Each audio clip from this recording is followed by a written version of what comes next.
पाकिस्तान की जो पॉलिटिक्स है उसको एक इस्लामाबाद में बैठा हुआ लिखारी या राइटर उस तरीके से सही असेस नहीं कर सकता जो एक पॉलिटिकल फील्ड का जो वर्कर होता है, जो उन चीज़ों को समझता है। देखिए, आप मियां इरशाद भट्टी साहब ने जो भी बातें की, उनके एक सोच है, आपको भी उनके मौक़िफ़ का, आपके व्यू का पता है, मुझे भी पता है। अगर सिर्फ इल्ज़ामात लगाने ही हैं तो फिर ये तो हमारे पाकिस्तान में जो एक जुडिशल सिस्टम है बहुत पुराना और इसमें अभी तक जान भी है, अपने तमाम नकाइस के बावजूद फिर इल्ज़ामात के ऊपर ही लोगों को सजाएं होनी चाहिए, मगर हमारा सिस्टम इसको कबूल नहीं करता। ठीक, जो भी है इस वक्त मैटर जो है, देखें इस वक्त एक लिहाज से मियां साहब के साथ ज्यादती हुई है, बहुत ज्यादती हुई है।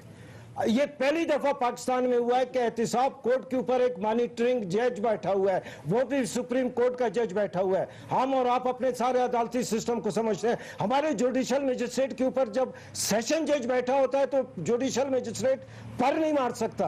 आपने एक सुप्रीम कोर्ट के जज को बिठाया है, हर वो महीना, हर वो जो जितने भी कार्रवाई उसकी मॉनिटरिंग कर रहा है, उसी बुनियाद पे जो है मोहम्मद बशीर जो जज साहब हैं, आपने उसको एक्सटेंशन दी।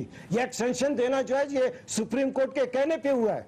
आपने कहां ये लिखा हुआ है कि सुप्रीम कोर्ट किसी भी अकाउंटेबिलिटी कोर्ट के जो उसकी एक्सटेंशन जो है वो सुप्रीम कोर्ट के कहने पे दी जाएगी? ये तो गवर्नमेंट की बात, गवर्नमेंट के डिस्क्रिशन है, दे या न दे।